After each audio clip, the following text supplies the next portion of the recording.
Assalamualaikum warahmatullahi wabarakatuh. Halo teman-teman, semoga kita semua dalam lindungan Tuhan ya. Perkenalkan, kami dari kelompok 9 kelas Hukum Islam F reguler Fakultas Hukum Universitas Indonesia. Di video ini kami akan membahas tentang sejarah fikih Islam, masa kelesuan pemikiran. Masa ini merupakan periode di mana perkembangan fikih Islam mengalami stagnasi atau tidak berkembang seperti sebelumnya. Untuk memahami hal ini, kita akan membahas waktu terjadinya masa kelesuan, perubahan peran ulama, ciri-ciri pemikiran hukum, dampak terhadap hukum Islam, faktor penyebab kelesuan, hingga dinamika jurisprudensi dan kesimpulan. Setelah mengetahui gambaran umum dari topik kita, muncul pertanyaan, kapan tepatnya masa kelesuan pemikiran Islam ini terjadi? Berdasarkan catatan sejarah hukum Islam, periode ini dimulai sejak permulaan abad ke-4 Hijriah. Jika dikonversikan ke tahun Masehi, itu sekitar abad ke-10 hingga ke-11 Masehi. Periode ini berlangsung tepat di akhir pemerintahan dinasti Abbasiyah. Masa ini muncul setelah masa kejayaan penyusunan kitab-kitab hadis dan terus berlanjut hingga ke abad 19 Masehi, sebelum akhirnya terjadi kebangkitan kembali. Dengan kata lain, selama kurang lebih 9 abad, pemikiran hukum Islam mengalami fase stagnasi ini. Apa yang sebenarnya terjadi pada para ulama di time frame waktu tersebut? Peran ulama mengalami perubahan yang sangat drastis. Pada masa tersebut, para ulama hanya melakukan pembahasan pada masalah kecil atau hukum, bukan masalah pokok. Para ulama tidak menggali hukum langsung dari sumber aslinya, yaitu Al-Quran dan Sunnah, melainkan mempelajarinya dari pendapat para ulama terdahulu, serta lebih mengikuti mazhab taklid yang mengikuti pendapat ulama terdahulu tanpa mengetahui atau meneliti dalilnya. Yang menjadi ciri umum dari pemikiran hukum pada periode ini adalah para ahli hukumnya tidak lagi membesarkan usahanya untuk memahami prinsip-prinsip dan juga ayat-ayat yang ada dalam Al-Quran dan juga Sunnah.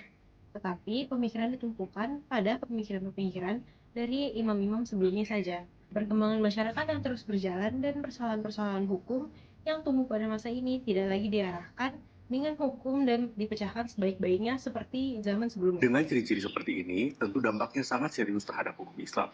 Dinamika masyarakat yang terjadi tidak lagi ditampung dengan pengembangan pemikiran hukum pula. Para ahli tidak mampu lagi menghadapi perkembangan keadaan dengan mempergunakan akal pikiran yang merdeka dan bertanggung jawab.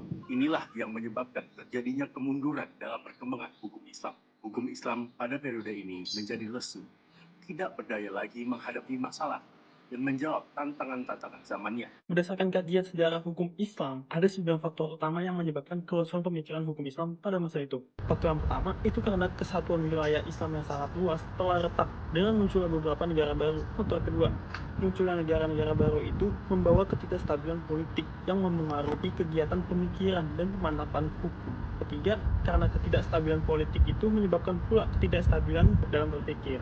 Orang tidak bebas dalam mengutarakan pendapatnya. 4. Karena pada zaman sebelumnya telah terbentuk mazhab-mazhab, para ahli hukum dalam periode ini tinggal memilih atau mengikuti saja pada salah satu di antaranya. 5. Sikap seperti ini menyebabkan jiwa atau ijtihad yang menyala-nyala di zaman sebelumnya itu menjadi padam. 6.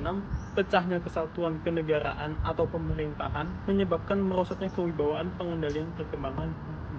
7. Muncul pula orang-orang yang sebenarnya tidak mempunyai kelayakan untuk beristihad, namun akan berbagai garis hukum dalam bentuk fatwa yang membingungkan masyarakat. Faktor 8. Kesimpang siuran pendapat seringkali bertentangan. Ini menyebabkan pihak yang berkuasa memerintahkan para mufti serta kadi atau para hakim untuk mengikuti saja pemikiran yang telah ada pada zaman sebelumnya.